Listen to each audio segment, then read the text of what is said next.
When the business is growing, either your quality of life is going to suffer or customer service is going to suffer. I would say that oftentimes it's both. You have all these people, why are you struggling for time? So as we went through my org chart and went through my time and what my day looked like, she's like, you're missing one person. Like, why don't you have, when you hire somebody, this is what happens to your income, right? Like your income's doing this, and then you hire somebody and your income does this, maybe even this.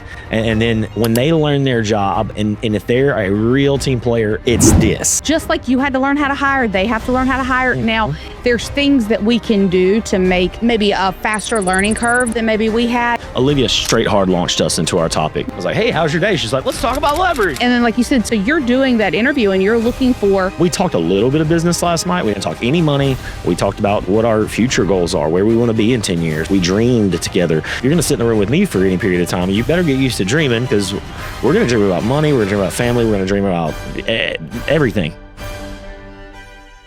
Welcome to Let's Go Podcasts, and on our journey of winning and growing businesses and just trying to be better people every day. That's right. So what's been going on in your world this week? I know you did dog treats yesterday. Yeah.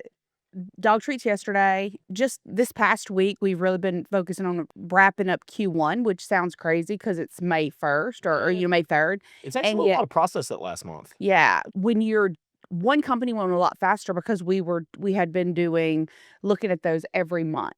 Right. The other company that I coached, they had just started. So obviously it took, we didn't get started with them until February or March. February. Got started, or they had just started running? No. They had just, I just started looking at their P&Ls. Yeah. So we discovered that there were some challenges, so we had to go in and fix it, and you had to figure out what the problem is, fix it. So it was kind of a busy week, but it was good. So now we know what the challenge was, we can fix it, and then every month when we reconcile the books and things like that, then the second quarter review will be much simpler. And so that, and one of the big things is how do we make sure that we're not the bottleneck in our company? Yeah. And and I know we talk so much about leverage, and yet so often, and not just we're not the bottleneck, but who's running this division? How do we make sure they're not the bottleneck? Because like this morning, you mentioned, the business is good, and there's a lot of it. Yep. And so often, no matter which role you play in the business, whether you're the owner, whether you are maybe that head admin, there's times where we have to stop and go, wait a minute, nothing else can get done because I'm doing this. Mm-hmm. And we actually had a conversation with one of the ladies that I coach, and she's so amazing in her role, but she was taking everything on. So if one of the guys wasn't doing something, instead of coming from a solution and going, hey, you've got to do that, we've got to figure out a way, she was just taking the time to go in and check in and check in and check in, and nothing ever changed. And now that was taking so much time. Mm-hmm. And so when we did our first quarter review, we were able to look at it, and it's funny, and I'm not sure if I'm articulating this correctly, but or well enough for people to understand. She's so good at what she does, mm-hmm. and she's so responsible, and she wants to not ever put anything back on the guy that she works for. Yeah. It was hurting her productivity. Yeah. And so it was, what's your biggest strength can be your biggest weakness. I believe in that statement thoroughly. Yes. Yeah. And so when we were able to talk that through and identify the challenge, which was a little bit hard because she's like, she didn't want anybody to think she's complaining, and she wasn't. And yet identifying that sometimes you don't know the solution. And so when you don't know the solution, you feel like maybe you're complaining when you bring it up. And yet you're not. It is absolutely, these things are not working because it should take me this many hours to do this, and it's taken me this many. Right. And it's an everyday thing or an every week thing. And so we were able to just one small adjustment, and it made a difference to the owner, the lady that runs the office, and it's going to make a huge difference with everything. And it was just one small tweak. Mm-hmm. But that way she wasn't the bottleneck, because we've dealt with him being the bottleneck. So as he releases to her, now her having to learn, listen to my language, she's having to learn And so that's the biggest thing. It's just, when you have something that is stopping the company from growing, don't we tend to, especially when we're really, really busy, we tend to live in the place of this is just the way it has to be. Mm-hmm. Bringing in, talking it through, bringing in somebody that, and sometimes, whether it's a coach, a mentor, or somebody that's just not in that same industry sometimes can help because they don't know what's the norm. Mm-hmm. And So then, they see it from fresh eyes and they go, well, why would the industry do it that way whenever this clearly makes more sense? yeah. Yeah. And a lot of times you're able to find your own solution, but you have to see it from a different place. Yeah. No, absolutely. Olivia straight hard launched us into our topic today. I was like, hey, how's your day? She's like, let's talk about leverage. Yeah, that's what's happening. Yeah. Anyway, I thought you guys were at least going to get some like foreplay there. I was just hopped right in. Yeah. So the topic for today is obviously leverage and not being the bottleneck as the business owner. Or Olivia, any position in the company. yeah, when you were branching off from your affiliation with a national company and you were doing an independent coaching or started, I believe I was your first like independent coaching client. And so Olivia came in and she did some consulting, some really hard consulting, and then some coaching and stuff for us for another 6 months after that. And in the first meeting, not in the first, but like it was a really long meeting at my house. Yeah. And it was basically breaking down our org chart and Olivia going, here, so why don't you have any time? Like you have all this staff, you have this huge company, you have all these people. Why are you struggling for time? And so as we went through my org chart and went through my time and what my day looked like, Olivia was like, you're an idiot. And I was like, well, that was rude. Like, why? Why am I an idiot? She's like, you're missing one person. It's actually in the book that you're supposed to read. Like, why don't you have, and at that time it was a listing coordinator and, or listing manager, whichever one, because it was on our listing agents every week. So we have right now, Olivia, we have over 90 residential homes listed. Yeah. Some of those are under contract, some aren't. And it was the listings agent's job to call every week, good news, no news, or bad news. Well, you put that on top of each one of my listing agents are going on in between, I'd say a slow week would be 5 appointments per person. So me, Kelsey, and Sam, 5 appointments per person, up to a busy week of 10 plus appointments per person. And then so we're making those appointments. We have our own businesses, our own lives, our own things going on. And then on top of that, we have to go maintenance the business we already have. Mm-hmm. And instead, for X amount of dollars, we were able to move somebody over into a position where we gave every single one of the listing agents and me all of our time back to go prospect new business, which is how we get paid. That's right. I get paid after you sign. Well, I say that I don't get paid till you close, but allegedly, if the team system takes place, it's my job to present. It's my job to show you value. It's my job to tell you and show you why I'm the person you should list with. And then once you are listed with me, we have a system that takes care of that listing. That's right. Yeah, it's our job to check on it and inspect what we expect, but we're not the doer of every little thing. The admin do the admin work, the manager does the management work, the marketing team does the marketing work, the runners do the running, and the agents are doing nothing but prospecting and answering inquiries and doing agent stuff. Yeah. And that is where we were able to get me, because I was my own bottleneck and dying for time. And that is how I stepped aside, hired somebody, got all my time back. And that's when I started doing heavier investment branch of THLT. Well, the heavier investment branch. So by hiring someone and paying out $40,000 a year, I was able to go invest our money and start moving our money around, which is bringing in probably an additional $300,000 to $400,000 a year in net revenue. That's right. And again, Gene Rivers teaches this, and he does an amazing job. Very good teacher. Yes. Yeah.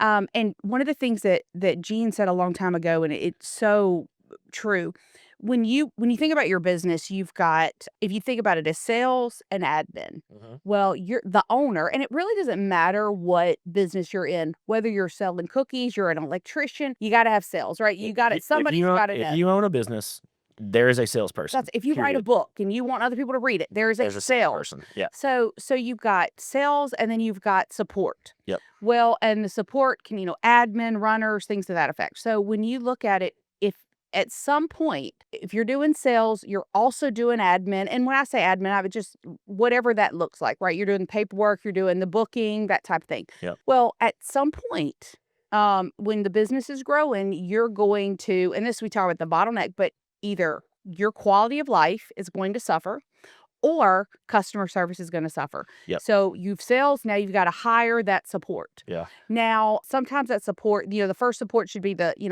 home support, and then it goes to work support and systems and then people and things like that. Well, again, you grow and you're going to hit a bottleneck, and so then you hire the next support, right? So that's the big piece is if you look at it and you go, okay, my quality of life is suffering, and or customer service. Okay, we need a different system, a different person, a different something. And a lot of times that's a good indication is quality of life suffering or our customer service. Yeah, absolutely. And I would say that oftentimes it's both, sometimes at Oh, the same time. oh yeah, And I can tell absolutely. you that from personal experience. And I'll give you guys a real life example of what's going on in my main company, Harrison and Olivia right now. And that is, Amy, if y'all know her, so she's our director. She's actually the director of the entire umbrella brand that takes care of everybody. And she's expected to kind of know what's going on in every single company. If we pay someone a paycheck, Amy's their boss, period. And it has, she has absolutely worked like an absolute crazy person for the last 6, 7, 8 months as we've launched new brands and we've acquired some companies. And she's been super impressive. And this is to no fault of her own, Amy became the bottleneck. I did that to her without realizing it. And now she can't keep up. Now, that's not her fault. That's on me. And then She has to, like she had that it's part of the system, right? Yeah. Like you have to like you get here and you go, okay, there's a bottleneck. Yeah. Just like when for you there was a bottleneck, now there's a bottleneck, and there's gonna be a bottleneck underneath. Like that's just it's not about her, or it is about that's the part. It's almost part of the passage. Yeah. And so we actually 3 weeks ago, me and Amy sat down and had a discussion, and we were talking about money, and I can't remember what exactly we were talking about doing with that money. And she's like, I have an ask, and I was like, okay, what would you like? And because our goal is actually to get Amy, I have a number in mind that I would like Amy to make yearly. It's about half, it's about double what she makes now, because I believe she's worth it, and I've got to figure out how to get her there. I can't pay her that yet, but it's a 5-year goal for me to get her to a very big pay scale. And she said, I need to hire an assistant. And I was like, I honestly, like most people would actually ask for a raise, right? She did not ask for a raise. She asked for leverage. And so we actually picked up 3 admin in the last 6 weeks. And one of them is a personal assistant. Now, on a very, this is going to be braggadocious, because it was a proud moment for me. I was like, when your executive assistant has an executive assistant, like you're a real company, right? Yeah. And that was like a proud business owner moment for me.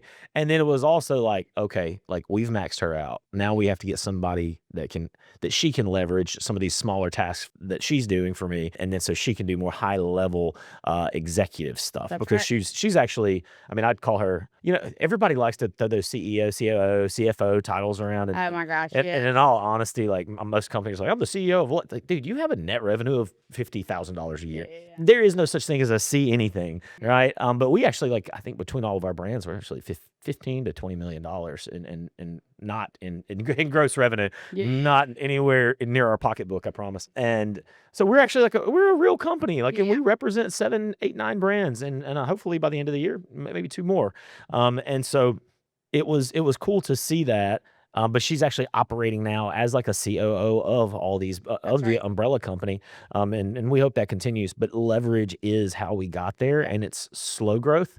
We weren't looking for anything fast. You max out your people, and then you go, okay, how do I help them grow? Because they don't want to be done yet. They've been working for 5 years. They didn't come here to get maxed out and not get paid anymore. That's right. Because they see us making more. Well, what does the natural person want to do? That's right. They want to get paid more too. So you have to figure out. And guys, this is actually, we're talking about leverage, but this is actually a retention strategy for your high level people. That's right. Make sure that you are taking care of them to the point where they see their world growing inside your world, or they will go find another world, or they will go create another world. That's right. One of those 2 things will happen over time, because when a high level producer stays stagnant over time, they're going to start going, why do I not get more? Why do you continue to get more while I still have to take a back seat? Well, then the thing is they get burnt out, and then they get, frustration sets in. And if somebody can't win, that is a winner, and they're doing everything possible. Yeah. That's where, I'm super happy to hear that about Amy, because that was one of the things, when I was coaching with you guys on a day-to-day, like And it's way worse than it was when you, oh, yeah. no, like it's gotten bigger. It's gotten way worse. Like, Well, it's not even way, and when I say, way worse, but it's. Yeah, I didn't mean worse in like a bad sense. I meant like the weight has gotten heavier. Heavier. Yeah. And so like her legs, her shoulders are broad, but her legs are trembling. That's right. And so we had to pull some of it off. Well, she's a great example of, like the other lady that I was talking about, is she is so intent on like, we're going to win. I'm going, and so making sure that make sure that you're taking care of the people that are working with you and identifying with them through conversations when it is time for them to have another hire, because and that is a growth opportunity for them. It's not, we're not hiring another person because you're not doing your job. No, no, no. It's just like with you, like, for us to go to that next level, there are things that, you're now, you need to make sure that it gets done, but now you have that leverage through other people as well. And so that's a huge, huge piece. I think that's really, really cool. And I think you'll see, and again, it'll continue the growth, right? Oh yeah, Yeah. we're priming, like, we hired a bunch of people, and I wish we had a visual here, but our income, our net income really did not dictate that we should hire that many people and pay them X. And as a business owner, and there's seasons of suffering, guys. There really are. And when you hire somebody, this is what happens to your income, right? Like, your income's doing this, hopefully, and then you hire somebody and your income does this, maybe even this, and then when they learn their job, and if they're a real team player, if they are truly pushing the vision forward, if they truly believe in the mission and they're after it, this is what will happen. You will do this, you will plateau or go down. When they learn their job and you have complete buy-in, you will see that it's not this anymore. It's this. That's right. This is what will happen immediately if you trained the right person. Perfect. Well, and that's such an important piece. So, like, so there's a very important piece of that. When you look at your business and you say, okay, profit, because when you hire somebody, it takes away some of the profit, right? And so, just like you said, but there is different levels of your business. So you go, okay, I'm going to hire this person. Some of the profit is going to go away, but the right person, then the profit will come back, right? But so, like, I remember when we were looking at the number of people that we needed to hire in our real estate world. It was like at 150 units, we were profitable. And then we wouldn't be profitable again till we hit 200 units Yeah. because You had to hire somebody. we had to hire to manage the extra, right? So going into that, knowing that, because you also, I think sometimes people keep people too long, and I've also seen people keep them way too short. I'm like, oh, so Lance Loken, he's they do, gosh, number 1 realtor in Texas, or number 2. He's close. He's yeah, up there. it I was don't like think they're 5,000. as big as they used to be. Yeah, so that they were at, like, let's say 5,000 units, and he'd been in the business for, 5 years or something like that. Like, Yeah. it was something astronomical. But one of the things that he said, and I think people tend to forget this, you're hiring for 2 years from now. Yep. So if you want something in 2 years, you've got to bring somebody in now, because a lot of times people, and it doesn't mean that it's going to take 2 years for you to see everything that they're bringing to the party, but I don't mean that. Yeah. And yet they've got to learn their role, and then they've got to implement, and then they've got to take this on, take that on. And so when you're bringing somebody in, a lot of times people go, oh, I can wait to hire, and then in 90 days, and I'm like, 90 days they'll be able to. I'm like, 90 days they should know 80% of their job. But that's different from owning it and making a huge difference and things to that effect. So it matters when you hire, who you hire, and why you hire. I'd posted on social media this week, post something about tell me your worst, hiring mistake. And it's funny, everything that got posted, the overlying thread of it was they hired out of urgency or need, and they didn't do any type of, like, this is who we're looking for and this is why we're looking for. Right. Or they were looking to hire a problem that maybe wasn't their problem, like, oh, this person needs a job or whatever, right? And so, you gotta hire with an end in mind. Every now and then, maybe you do get lucky because you hire out of urgency, but it is so freaking rare. Don't try it twice. Yeah. No, lightning strikes sometimes, and But it's like, yeah. yeah. Yeah, we were here recently. We were looking to bring on a new ISA in the call center, and we still are if the right person comes along. And we did like 40 interviews, and we've actually found the one we wanted. And we were like, oh my gosh! When I did script and role player with her, I was like, I think I might have, like, she's never been in real estate in her life. She did some sort of a telesales job, but it wasn't sales. It was like customer service. Right. And we gave her a script to read. She did the script. I said, let's keep going, and there's no script left. She nailed it. I mean, knocked it out of the park. And I was like, have you studied real estate? Like, did you go on YouTube last night and like watch this?" And she was like, "No, no, no. This is just like I'm just kind of figuring out as I go." That's And what I was you like, know how to set appointments. It goes across all yeah, industries, right? yeah, Yeah. no, but she nailed the objection. She was awesome. She, suggested times rather than said, "What's good for you?" Like, she did everything right. And I was like, man, like, that's amazing. And so we extended the job offer. And she said, "I actually only want to work part time." And I was like, we don't do that here. Sorry. And I just don't. Yeah, anyway, that's my personal philosophy. And so we couldn't hire her. And then Megan called me. She goes, "Well, do we want to take the second girl that we were thinking about?" And I said, let me ask you a question, because you're going to be the one that has to train her. And then if she washes out, it's going to be all your time that went to waste. I was like, how many people have we hired inside the call center where we weren't really happy about them, but we hired because we needed somebody? And she's like, "Well, we've done that like 4 or 5 times." And I said, and how many people do we go, well, they're probably good enough and we like them, so we'll hire them and give them a try. She's like, "Yeah, we've done that a few times." How many times has it worked out? She said, "None." I said, "Wait for the right person." Yeah. And it was for that reason, is because, like, yeah, have we hired somebody quickly and it's worked out? Absolutely. But 99.9% of the time, it's a washout. And then, guys, when people leave your company, so you've got the amount of time that you spent training them. So that's gone.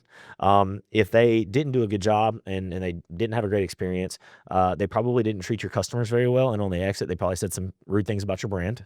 So you just lost business. So you wasted money. Now you lost money. And if that person is going into another sales job and you gave them access to your database and your customers, I don't care who it is. I don't care what they sign. You just lost some customers too. Yeah. So a bad hire is not, it's probably double or triple the expense that you actually think. Oh, yeah, yeah. It's not just, it only cost me 9 grand. No, no, there's so many other factors. Not only that, it's not like, it's not just what you paid them, but like whoever did you talk about, Megan, that flies back. You talk about Megan with the, all the time, effort, and energy. Uh-huh. You can only put so much into somebody Yeah. without then eventually not wanting to bring anybody else in, because you're like, it just doesn't work. It doesn't. And Megan has actually said that to me. Yeah. She's like, "I don't really want to train anymore." I was like, "Well, we don't have a choice." And she's like, "I'd get so discouraged," because we had hired, this was years ago, but we had hired 2 girls, and I let it be Megan's decision. I was like, she said, "What do you think?" I said, "Doesn't matter what I think." I was like, "It's your role. You're going to get to make the decisions." And I wanted her to learn, right? I didn't agree with the decisions she had made, but I was going to let her own those decisions. And I did. And those people sat on our payroll for 6 months or maybe more. And then those people left. They now work somewhere else. They're being unsuccessful somewhere else. And like, she then went, "I don't want to do this anymore. That sucked." And I was like, "It's because we didn't hire the right people." And that's okay, because I wanted you to learn. I wasn't hoping that you learned a lesson, but I was going to allow you to learn it, good or bad. That's right. And I think that's in my opinion, effective leadership. Yeah. You got to let people own their roles. You have to let them own their role. Now, the one thing that I love about, yes, you have, just like you had to learn how to hire, they have to learn how to hire. Now, Mhm. there's things that we can do to give them maybe a faster learning curve than maybe we had. And that's, so what classes can they go to? What can they learn about hiring, about training, and things to that effect? And then I love whenever, and when somebody goes to hire, and you just demonstrated this with Megan. Okay. When you said, and she said, "Should we move on to the second person?" And you said, "Well, so it's defend the hire." Yeah. So whenever somebody that's in your organization is going to hire somebody, and it is their decision, so basically they've already showed you, like, "Hey, this is the job description of what we're looking for. This is the behavioral style. These are the things." And then whenever they interview and they bring that, before they make the offer, they're to bring that to you, and basically all the paperwork. "Hey, this is what they've said. This is why I think they're a fit. This is the training plan, blah, blah, blah." And your job as the person they report to is to basically interrogate. Yeah. And then their job is it's not about convincing you, because you're going to let them own that decision. But helping by them having to defend the hire, they're having to think that through of, um, even if it's just to utter, "Hey, they've been at these other jobs for this long. They've been at," like, so again, it's making sure that they are thorough in what they did, and that they are really convinced that this person can make it. Yeah. And then let's say that person doesn't, not everybody's going to, but if there is a pattern, then you can help coach them through, why did that person not work, right? So the process you're talking about is career visioning. Mhm. And in career visioning, so it's a hiring process created by, I assume Keller Williams created the process. But it's actually a Well, wonderful it's actually, hiring process. they, yeah, no, Recruit Select. That's old. No, but no, that company, I can't think of the name of that company. Wait, so career visioning doesn't belong to Gary Keller? No, Career Visioning does. Okay. But that Recruit Select, Hire and Train, Uh-huh. that was that was another company, an outside company that I like thought Recruit Select turned into career visioning though. no. That was an outside company that did Recruit Select, and they taught that to Keller Williams, and then Keller Williams ended up creating their own Career Recruit visioning Select, process, the career visioning KPI. process, KPI. But they had a different assessment and things, but no, like, so if somebody is looking for more information about hiring, you can look at Recruit Select, which Keller Williams offers, and anybody can go to those classes. But there is another company that does a lot of that as well, and the training and all that. It's a phenomenal company. But Yeah, it's a great process. I used it for my first, I don't know, probably 5 years of this company. I mean, I strictly adhered to it. But in the process, like once you have gone through the interview and all that, once you have decided that you want to move forward with a candidate, you will have a group interview. And in that group interview, the book says you want one person in there, and then the process calls it the black hat thinker. And it's the person who typically will go against the grain, or maybe they're a little bit more analytical and they think differently than you. And you want to make sure that this person for you is someone who is okay with disagreeing with you or asking hard questions. that's right. That's right. You don't like, there's people in my world who will say yes just because I said it. And then there's people in my world who question everything I do. For that group interview, you want to make sure there's at least one of those people who go, well, not everything Harrison does is right. So now I'm going to ask questions to make sure Harrison did the right things here. Well, and so there's actually and again, so you mentioned like the process. So the Recruit Select process that you're talking about, I've made some adjustments to it, for like, not just because I know things, but you read and you learn and you do. I'm a big fan of, in the book, Fierce Leadership. So again, if you're looking for like, hey, I want to learn how to hire better, Susan Scott in Fierce Leadership does an amazing job of helping people set this up. Does she narrate that book herself? I read this one. I'm not sure. Okay. I know she narrated the first one. Which is why I'd never finished it. Yeah. But no, Fierce Leadership is amazing. And one of the parts is she talks about whenever they do hire somebody into their company. So let's say that I work for you and I'm going to be their direct report. Yeah. And so we've done all the pre-stuff or whatever, and now I'm going to bring them in. So I'm going to bring them in, and let's say me, you, and one other person. And I've let y'all know who I'm looking for, why this person. I've kind of told you some things.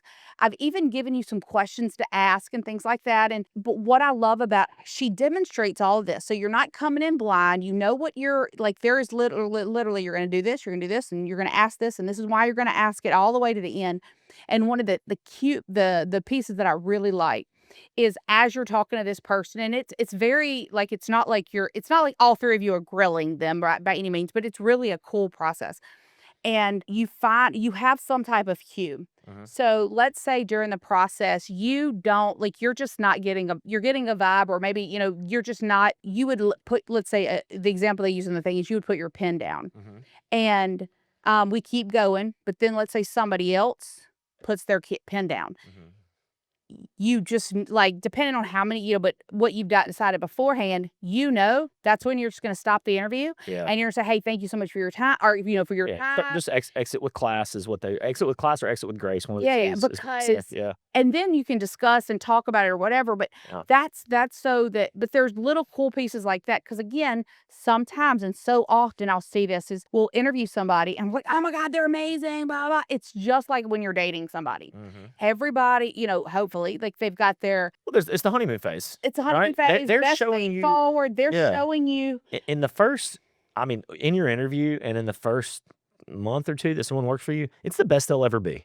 The absolute best they're ever going to be. Their guard is up. They're trying to make a great first impression. And so if you see red flags in the interview, if you see attitude, if you see laziness, if you see complacency, if you see any of those things in the interview, I promise you, and within 90 days, that thing will be amplified 2x, if not more. That's right. And so if you see, that's what the interview process is for. Like, well, tell me about yourself. What is I had an interview last night that actually went really, really well. So me and a few of the partners from the other companies, we all went to Parrish and stayed there entirely too long, which is why, one of the reasons I don't feel great today. And one of my partners, so I get the bill, and one of them, we were all having drinks, but I get the bill and I'm like, the hell happened here? And I started scrolling down my bill because I was like, there's got to be an error. He was drinking $74 a glass tequila. And I was like, bro, he's like, I didn't know. Anyway, it was funny. But anyway, the interview went like I was looking for a red flag. Like, give me a reason not to spend more money, please. Well, now this is the great part right there. I do want to point this out.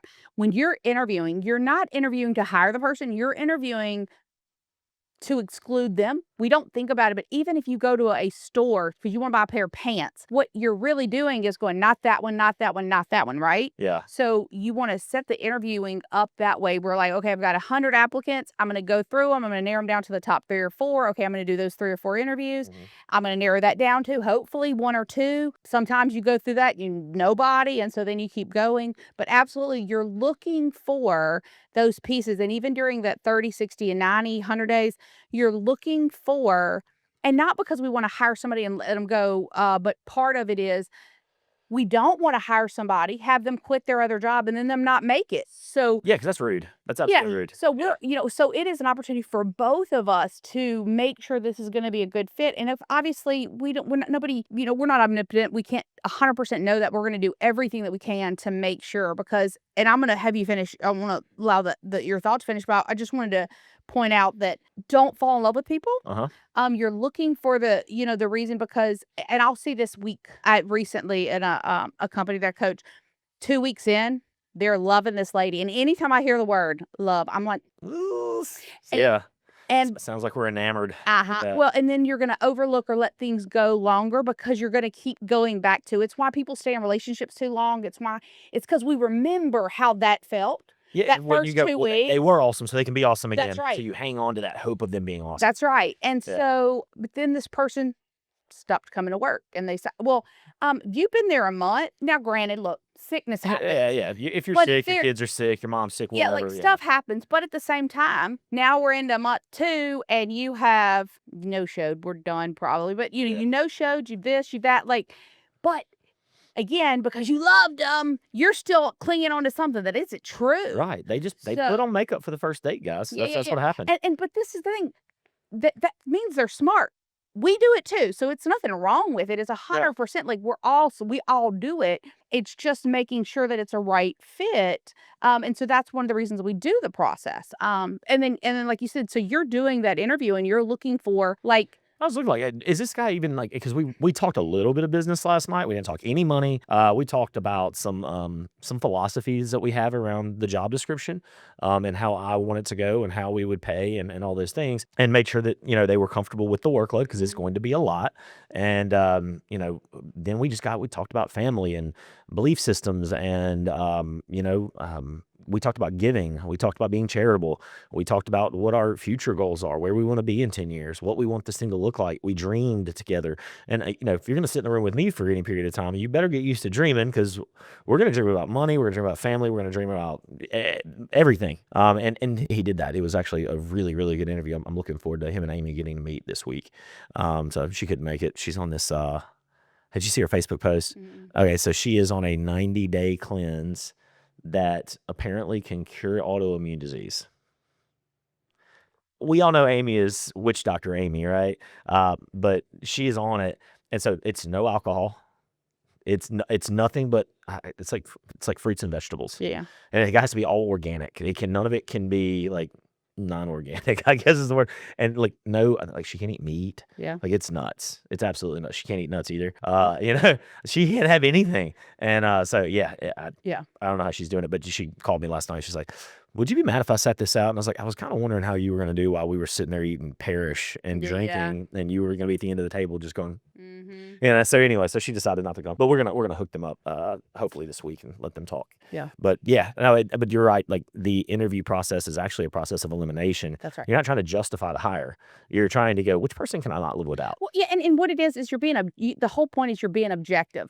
So again, I think about it as a dating, right? So let's say you and I were going on a date. If we've already decided, let's say that, because again, it's so funny, but like we've seen your social media, and so maybe we've been, texting back and forth. And if you walk in there and you're already decided that I love him or he's awesome, right? Yeah. You're going to miss so many things. And again, with the girl too. Like, Yeah, let's say that you're like, oh my God, she's fine. You miss the fact that God knows I think with my eyes sometimes. yeah, Yeah. you may miss the fact that I ain't and saying she a gold digger. well, or maybe was she late and ignored it? Because we Yeah. can all be late sometimes, but was she late and ignored it? Was she rude to, and maybe not quite rude to the waiter, but she never thanked them, or Oh yeah, pet you, peeve, like, personal pet peeve. If yeah, I go out to eat with you and you do not tip, or you are not nice to the wait staff, I will yeah. never go out to eat with you And again. yeah, and so, but Yeah. if you're like, so, or they tell you a story and it's a funny story,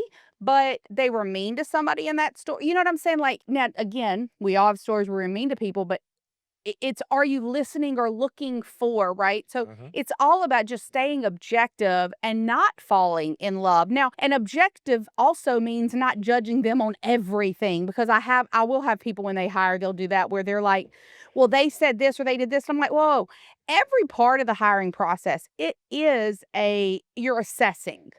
But a lot of times it's not one thing that gets them not hired. It's the overall. Mhm. So don't look at somebody's resume, and you can look at somebody's resume and decide that they're not the right fit. Mhm. Maybe it's because of, well, let's take job hopping. Well, maybe they're job hopping, but the thing I'm going to look at is, were they in college? Yep. Because I'm going to use the college as the reason that they were somewhere for a long time, and they may have just had summer jobs, or they just had. Yeah, that, So that I'm not part going to. So doesn't bother me. But whenever you're a professional and you've had 5 jobs in the last 2 years and you didn't have anything else you were doing, that's right. now I begin to question things. Are you That's hard to get right. along with? Or are you always looking for better? Because I Yeah. need people who are willing to grow with me. That's right. Yeah. And then, well, and then you might go far enough back to maybe they had a job for 12 years, and then they moved and they're trying to find their right spot, right? So that's what I mean by, like, we're assessing it. We don't want to be so judgmental that everything is a red flag. Right. They showed up late, I'm never hiring them. Wait a minute. Yeah. Like, did they have a flat tire? Yeah. Like, now let's say they showed up late, but they texted me beforehand. They did this, and I'll go, okay, I'm gonna peel that away. I'm if you show up late and you text me ahead of time, I'm actually very okay with it. Yeah, well, Yeah. especially Now, one time. that's right. So I'm gonna. You show up to the next interview late, I'm like, you're just a late person. Well, that's what we're looking for. Are there patterns, right? And Yeah. does that pattern have anything to do with how it affects the job, right? Yeah. So that's the thing that I'm looking for. It's that again, you go on a date with somebody. Maybe they've been married and divorced. Okay, is there a pattern? But then you go, or they've never been married. Me, right? Are they this? But there is a pattern of how they are with people. Can people break patterns and change things? Absolutely. Yeah. But if they've got a pattern of being an asshole, or they got a Yeah. pattern of being this, I would also say that you the want to average investigate. person continues the same activities. Well, that's so, unless Yeah. there's a pattern break or something changes, I think about, so I've got brothers that have married the same woman multiple times. And what I mean by that, they didn't have the same name. Yeah. They date the same people, and then they're like, "Roar," and I'm like, you get that it ain't about them. It's a you problem. Feel like you're talking about me right now. I don't appreciate it. A little bit, right? But I'm breaking the norm right now. You are. You are. Yeah. But that's the whole thing so can patterns change? Absolutely. Yes. But should you at least, but are you aware of them? And, but again, sometimes we have, Conversation, people being self-aware. yeah, Lord yeah. help me. And so that's the whole thing. It's not about, when you're looking at that hiring process, or even, the people that you've already hired, it's not about, it's like, at the beginning, I'm not falling in love with them. And I'm also not being harsh about and judgmental about everything. I'm just observing. Yeah. And you're observing this, you're observing this, you're observing that. What does this tell me? What does that tell me? How am I, and that's the big piece, is just being kind of neutral. Mm-hmm. And that's an interesting thing. That's not so interesting. That's so just staying neutral, because once you fall in love, quote unquote, it's really hard to see It blurs it. anything. It blurs it. Yeah, we've had agents that came in and just knocked it out of the park. 6 months later, we realized they're an absolute psychopath. Mhm. And we're like, and seriously, like, we would hold on. Like, I was actually, it was one agent. They had made more money in 6 months in their first year of real estate, which never happens. Literally, they made more. They had a professional job prior to. They quit their W-2. They made, I don't know, they made like 50 something thousand. Their first 6 months of real estate, they had made like 60 G's. Had killed it, knocked it out of the park. And Then they came to me one day and they went, I don't know how y'all live like this. You don't even know when you're going to get your next check. And I was like, well, when you double your income, you don't have to. Like, you just should have money management skills that say, hey, my income has doubled. Let me live the same way I'm living. I'm going to put this stuff back for a rainy day. Let's go buy some investment properties, create cash flow, all those things that we talk about all the time. And this person, I'll try to stay very ambiguous here, literally lost it. And I was like, what's the problem? Like, tell me what the real problem is now. It's debt. And I said, how much is it? Write it all down for me. And I was getting ready to write that person a check for their debt, only to find out, they were a complete basket case. The things that they were saying and behind my back and all that, as I'm getting ready to write a check for all their debt so that they can live in freedom, because I wanted them to win. I really did. And what was the main point there? Oh, but falling in love with you and not seeing any of the things. I kept on because I was like, the dude's a killer. Yeah. You invest in killers.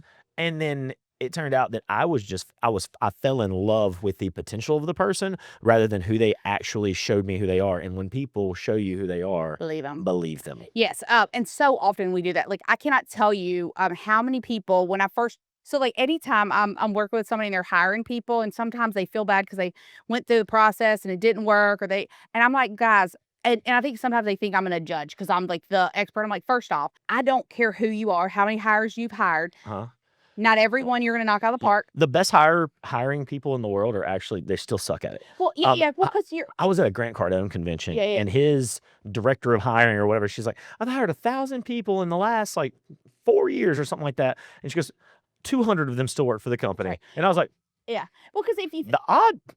Yeah, but should you be up there talking? But she's one of the best. Yeah. She works for a billionaire. Yeah. I don't know if Grant's a billionaire. He's close. Yeah. And then she had a 20% ratio of the people that she kept. Well, that's the thing that I always tell, look, the hiring process, it is a process. It helps us be able to go to catch things, but we're still dealing with people, right? And life happens, things change, whatever. So it's better than just going, sure, right? So it's just a better process, but it's not 100%. The other piece is, whenever, again, one of the reasons I got really into hiring people because I'd hired so many people and failed so much, and I couldn't figure out why. It was because there was nothing systematic. So it's not about this process is so great that you hire somebody and you never have to hire anybody again. No. Now sometimes that happens, but that was the lightning bolt. And so then we hired this one part, let's say you hired Amy and you're like, well, look how amazing. She's been with me for this many years. Doesn't mean everybody you hire is going to be like that, because it's a process and a people and things to that effect. Yeah. For every one great person that we have, we've had to fire too, or somebody left or whatever. That's right. Yeah. And so a lot of times they'll and I'm like, I'm not judging you. I'm looking at, what did you learn from that process? And sometimes it'll be just like what you talked about with Megan. Like they'll go, and I'll see this with people hiring VA companies. Like our VA company will say, here's 3 people, we've narrowed it down to these 3, interview these, and then you're like, or you maybe, and they'll say, well, no, you got to pick one of these, and then you go, no, but give me 3 more candidates. That's right. But before you know that, you can just say no. You just take the best one of the group, and then you wonder why, right? Yeah, they're not our VA. I think we interviewed upwards of 10, 11, 12 people before we got Micah, when Micah's been with us for 2.5 years now. And she's great. And it was Amy's choice. I actually there was a guy in the group and I thought he was awesome. But Amy said, nope, I want her, not him. And I was like, I also believe Amy likes hiring girls. I know that for a fact. Well, everybody has not from not preferences from not from preferences where we can get sued, but no. It's a running joke in the office. Like if there's a guy and a girl candidate, and I let Amy decide, I'm like, I already know which one you're gonna pick. She's like, shut up. No, I'm not. Well, but she hired a guy the other day. She hired a guy. That's right. Well, it's also, now this is the interesting thing, and so this is the other piece that you always want to keep in mind when you're hiring. Yeah. If you're the admin, let's say that you run the admin of the office, and the boss is like the sales personality, sometimes be really careful, because she's describing me right now. He or she could be going, oh, I felt like this person's great, because they're looking at the salesman part of it, and the admin's going, no, but I don't need that. I need because detail. In my world, I'm looking for producers. Like, and that's not actually what we're looking for in the admin spot. Like, you would never hire me to run your admin. You would never hire me to be your admin. Like, you would fire me immediately. Yeah. And so you have to let those people that are in those roles make those decisions, because me, as a business owner and a professional salesperson, I literally think like that 24/7 is like, how many more files can you push, right? Whereas, well, I'm not hiring them to push files. We're hiring them to maintenance files. That's right. Yeah. Well, and that's where, so like my favorite, one of the best hires that I ever made, I almost didn't make it. Because it was a virtual assistant, and at this point I would have said I'm pretty good at hiring, and I am, but I've been through the process. I'm pretty good at the process. And if you stick to the process, whatever your process is, you'll start identifying things, right? And now, and I'm creative with the process. I don't think that it's got to be like, right, but it's when you learn how to do this, then it's almost like a script. Now you can like make it real, right? Yeah. So, but I went through, and this is the other reason why you bring somebody else into the decision at some point. Yeah. So whenever I interviewed, and one of my brothers that has like, he doesn't have a lot of, he doesn't really have a lot of hiring experience. But I needed just another person. It could have been, I literally at this point, like it could have been my mom. It could have been somebody from the street. It did not matter. Just want somebody else to hear the conversation. Somebody else. Yeah. And so, I was telling him that I was like, look, I really think this person because of XYZ.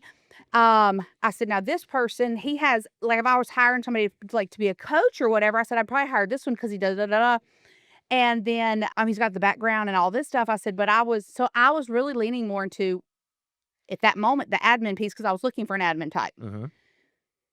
And by going through that with him, and he pointed out a few things, and then I had him listen to the interviews that I did, and he was like, "Now you should hire this one." And I hired that one the whole time going, "It's a bad idea." Yeah. I don't think, he made some, but in part maybe it was some ego too. But I was like, maybe it was just because like he pointed it out. But I was like, amazing. But you still listened and you did it, yeah. I still listened. I did it, and because he made good points. Wasn't, he was right in everything that he said about this person, and so I hired him, and he was with me until he moved to go to. He decided to move from the Philippines to Australia to go to college, and even then, like his work schedule just didn't work. Uh-huh. But I would hire him back today. Yeah. And it was the whole piece of it is, he was that original thinker and that's what I was looking for, was whenever I could say like, yes, he could do the admin stuff and he did that really well. But I was looking for somebody that I did not have to manage, that can manage my time. And so whenever I had an idea or something, he would run with it, and then he would learn things. So eventually I would, like, if my client was having a problem with their database, I could literally say, hey, I want you to jump on a call with Mon.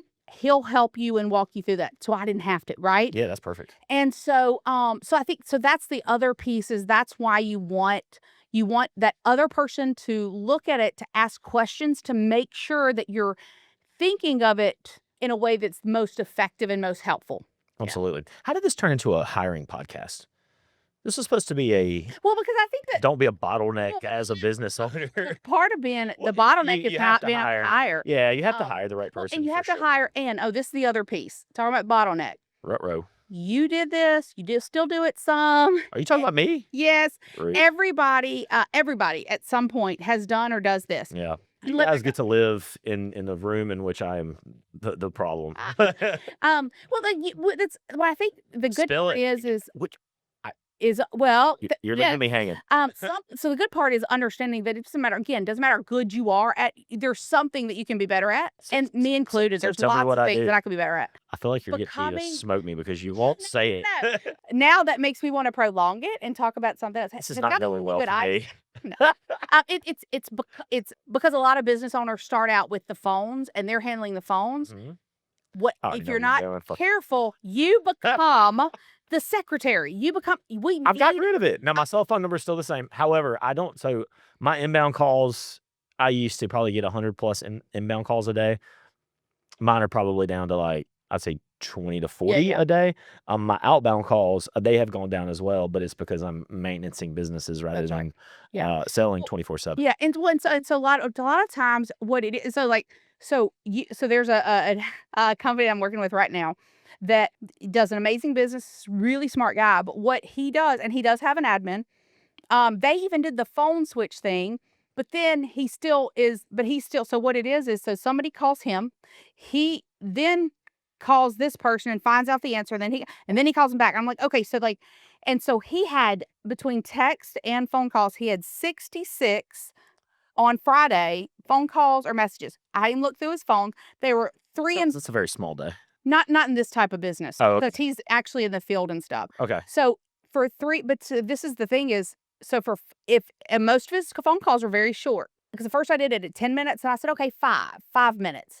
Take 5 minutes. So basically, if every one of those calls only took 5 minutes, what was it? It was 5.5 hours of his day is not getting new business. It's not even managing the business. It's because this person couldn't find this, and then he had to call this person. Overpaid secretary is what he is. Yes. In that moment. Now, this is the thing is that has brought him huge success. Yeah. But at some point, like, I'm like, this is the deal is you want to keep growing. Yeah. If you keep doing this and you make a good living, if you want to do that, keep doing it. Yep. Like, it's not a wrong, that's the other thing I want everybody to realize. It's not wrong or right. Yeah. But if your desire is to be a high level business person, that behavior will not scale. That's right. And you're absolutely right, because I'm guilty of that until about a year and a half ago, probably. Less than that, because last February. Year and a half, because last February I was going, why are you still doing that? Yeah. Because my phone, seriously, like it was, I mean, again, not only was I outbounding 100 to 200 phone calls a day, I was also receiving 100 phone calls a day. That doesn't include emails and text messages. That's right. My screen time is actually, so I keep up with my screen time weekly. I was averaging last year over 9 hours of screen time. This year I'm 5.5 to 6 hours. That's right. And it's and what he's talking about screen time, it ain't Facebook. It's Now again, do I get on social? Absolutely. Yeah. I typically do it like, hey, I'm looking for business. That's I'm right. looking to acquire. I'm looking for investments. And again, I'm not even. I'm not opposed to people being on social media. I think it's being intentional. Like, okay, like I'm a big TV watcher, so I know that I'm going to watch this much of TV. The question becomes, is it effective to your goal? And if it's effective, great. What I've realized, sometimes it's effective. Sometimes watching Yellowstone is not effective. Well, no, when I say effective, I'm going, because if you go back to in 7 Habits of Highly Effective People, you have back to the book, ladies and gentlemen. Back to the book, the 4 quadrants, right? Yeah. On your grave, I'm going to put a copy of that book. That's right. Sure. It's actually in my truck right now. I've got the workbook there. But when you look at the 4 habits, you've got the first quadrant is urgent and not important. Then you have quadrant 2, which is not urgent and important. That's the one that, as business owners, and no, most people, we want to live in. That's the 8 that we want to live as a parent. You want to live in the 80%, right? Then you have quadrant 3, and that is not urgent and not important. It feels important, but it's other people's emergencies becoming your emergency. Yep. And then quadrant 4, that is not urgent, not important, and that's the procrastination. Basically, we call it the procrastination. So what was C then? What was 3? Because you said not urgent, not important twice. I'm sorry, urgent. Thank you for that. So it's urgent, not important. Urgent, not important. Got it. So it's somebody else. It's urgent for somebody else because they forgot to do something, or it's people are calling you and asking you something. And one of our listings, like, our house is on fire. Like, am I the fire department? Yeah, call 911. No, it is completely urgent that you make a phone call, but you absolutely called the wrong person. That's right. You're letting somebody else poop in your kitchen is what you're doing. That's right. And so, or because I want it, like, so again, I tend to, when I want my answer, I want it right now, right? Yeah. And so sometimes people answering the phone all the time, they think it's good customer service. And I'm like, or did you not put the right things into effect so that person didn't need to call you and ask you that? So if we go to so quadrant 4 again, so that's excessive TV time. That's excessive scrolling. That's because what happens that is busy work. It is things that are not edifying your life and pushing your goals or vision forward. Well, because now in quadrant 2, which is not urgent and important, you have resting. That's consistency is what that is. That's like, and so in that, you need time to turn your brain off. You need time to rest. That is important. Yeah. So often we're building a business or something, we don't do that. And then what happens is you wake up and you're 300 pounds. Well, and you stay so long in quadrant 1 or quadrant 2, or the combination of 1 and 2. literally your brain and your body has to escape. So you escape into quadrant 4. So like I can tell when I'm really struggling with something, because I think I've used this example before, but Game of Thrones, Yeah. which was what, 8 years or something. Mhm. I watched that whole thing while coaching Bold, while being in 3 cities a week. I watched that whole thing in like 2.5 weeks. Couldn't turn my brain off. I couldn't sleep. And so I'm watching that. There were things going on. Uh-huh. I was escaping, if that makes sense. And so like now I know that about myself. If I'm excessive with it, I go, ooh, I'm escaping something. I got to figure out that thing because this is not healthy. Yeah, I can't do that because I feel so guilty. Well, but I listened to a sermon years and years ago. I mean, I was probably 21 years old, yeah, and this is when I still played video games and all that. And the guy's sermon was about being where your feet are, being present in the moment, and then also living life, not playing life. mhm. And when I heard "live life, don't play it," that saying stuck with me so tremendously that I feel a level of guilt when I am doing things that don't do anything Well, healthy for me yeah. or my people. Well, so I that's, can't even play a video game. yeah. Well, so that's, so, but now interesting enough, Yeah. sometimes your quadrant 4, it's work. Escaping relationship problems, escaping, that's right? Now, so again, it goes back Yeah. to now. So for me, I wanted to disagree with you really bad, but he said that. I was like, yeah, she's right. yes. Okay. So what? So again, and it's when it becomes not healthy, right? Yeah. Or you're so unbalanced, because again, we tend to do that as workers. Now, typically for me, it is whenever I'm escaping to that, it's really that I'm depressed, Yeah. and so I feel the guilt, and then throw ADHD. If I'm not doing something that I'm supposed to be doing Uh-huh. all the time, I feel guilty. So I walk around with just feeling guilty all the time, because this is the challenge with ADHD people. When I'm doing this, all I can think of is I need to be doing this. Yeah. Well, as soon as I do that, I'm thinking about I should be doing that, right? So I'm never in a spot. I'm doing both at the same time. Yeah. And so It's a real bad habit. that's part of it, but that's the quadrants are very helpful because, and again, so I'll pick on Amanda a little bit. Uh-huh. She's freaking phenomenal, right? Mhm. So Amanda, Mesa with THLT Realtor, she does crap It's ton of 70, business a 90 year. plus units a year. Yeah. Clients love her and all this. Yeah. A so a lot of her time is 100% spent in quadrant 2, which is where we don't want to spend 80% of our time. Yeah. With that said, especially when I first started working with I you would say guys, that she lives inside quadrant 3. she lives inside quadrant 3, Yeah, which is urgent, not important. that's So right. because I get onto her for this all the time, and just like you identified at the beginning of this podcast, you said your biggest strength is oftentimes your Your biggest biggest weakness. weakness. That's right. And Amanda lives in empathy. She lives in being a servant leader. She also will carry your cross even when it has nothing to do with her. That's And 100%. I have to tell her all the time, like, quit carrying other people's crosses. You are literally giving up your life. You're giving up your day. You're giving up your happiness for other people's problems. Which, and if they haven't even asked you to help with necessarily, Oh, some yeah, of no, them have, but she some of just carries it like that. yeah. Yeah. So again, so it's one of those. In theory, if she doesn't make an adjustment, something in her world, whether it's relationships or work or something, is going to, or it's just going, or her mental, right? It's all. So again, that doesn't mean never do it. Yeah. You figure out how to make sure, because we're always going to be pulled into. We want to spend 80% of our time in quadrant 2. Mhm. We want to spend, but quadrant 1, urgent and important. Mhm. It never Those are completely your disappears. personal fires, but like you shouldn't have those 24/7. If you're Or living right, you shouldn't that, have those well, 24/7. and they're business fires, but the difference is A literal fire. that, yeah, a literal fire. It's just, Yeah. if they're going to happen sometimes, but if they're happening every day, all the time, There's something wrong. you're something wrong. You're not spending enough I time in quadrant 2, which is actually going like proactive and going, okay, I keep having this problem. How can I so proactively you're put something into place? reaction. You're living in reaction. Yeah. And then So if sometimes you're you living in think, quadrant 1, then you likely don't have systems or leverage. that's right. Well, and the interesting thing is a lot of times you think you're in quadrant 1, urgent and important, and you're really in quadrant 3, Mhm. not urgent and not important. Yeah. And that leads to the burnout or procrastination, and you're over here in quadrant 4. That's because again, one video game, one TV show, and I love I love TV shows on Netflix when they come out and you can watch all 8 seasons in one time, right? I love Absolutely, that. yeah. which is Because funny. I may have a Saturday where I can actually watch them. Like I was guilty of watching Cobra Kai, the last season of Cobra Kai. Yeah.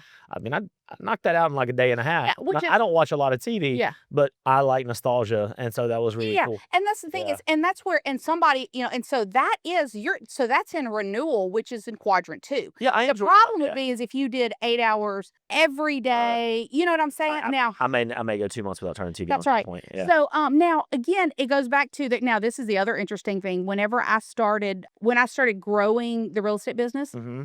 one of the things that the more I was involved in the business, the less I let anybody else do things. And that was hurting our effectiveness because we had full circle. Olivia was the bottleneck. that's right. We had hired really good people. And if they weren't, we needed to replace them, right? Mhm. So I literally had to get out of my own way. Yeah. And so I took a class in Dallas Okay. so that I had to drive to Dallas every week for a I remember you telling me for this. a Yeah. Sunday class so that I could not be in the business on Mondays. Yeah. So that forced me to go to 4-day weeks. But at the time, I was so like, I couldn't relax or rest. Mm-hmm. So I literally had to take myself out of it Uh-huh. so that my business could grow. And that was the way that I did it. Yeah. So It's funny that sometimes as a business owner, we think that we're the almighty person in the business. And yet sometimes we are actually the reason that it won't our get vision grow. won't grow to its fullest extent. I look at this all the time. You take and not to pick on real estate agents, but you take a real estate agent, they've been in the business for 4 months. And you go, well, let so-and-so do that so you can take a vacation or you can not have somebody answer your phone. Well, it has to be me. I'm like, dude, you're not that good yet. Yeah. And I don't mean to be, I wasn't that, nobody's that, like, Nope. but we get, Jade's better at paperwork than I am. yeah, but we right? get Like, all ego and we nobody, I'm like, Yeah. all your clients want to know is that it's handled Yeah. That's and that it's going to be taken care of. the But we get people. so like, I'm the only one. And Yeah. that My does clients impact only us. want to work with me. Like bullshit. I got 10 people who are better than you at that job. Yeah. Like they will go in and do a better job of your client and will still get you paid at the same time. And your client Yeah. will still enjoy it. They will. Yeah. They won't feel like you're ignoring them in the right system because you're not. You're bringing in additional people to help. 100%. So it would be like if you wanted me to move you, you called me to move you, and I said okay, and I showed up all by myself because I'm the best one at it. You're gonna appreciate it. If I showed up with me and my 6 brothers and we got you done in an hour, you're gonna be like, oh, that was awesome. You're right. You know what I'm saying? And it Brought the cost you any appropriate extra. tools. Brought the appropriate tools. Yeah.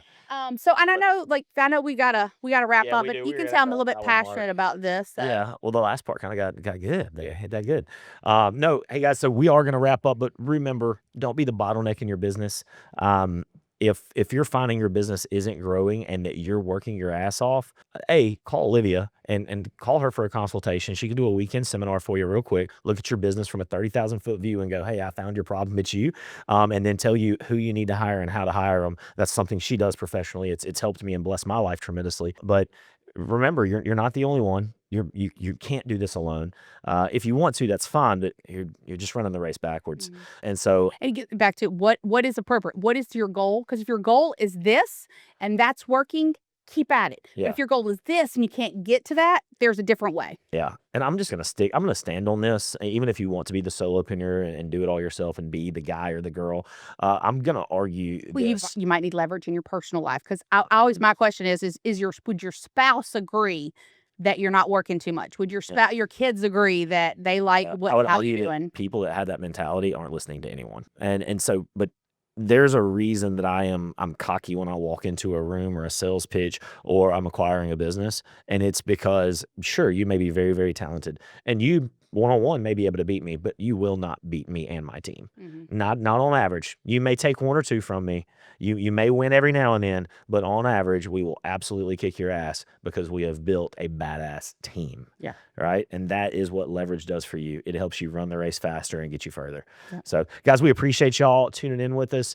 Thank you for following us on this journey. Like, comment, subscribe. Guys, if you like something, if you didn't like something, if you just want to talk shit about me and Olivia, that's fine too. We actually got a really good comment last week. Did you see it? Somebody Nah. was nice to us. I don't remember his name, but he was really nice. I commented back and it was a good conversation. So anyway, guys, we love you guys. Have a great week. We'll see you next week on Let's Go.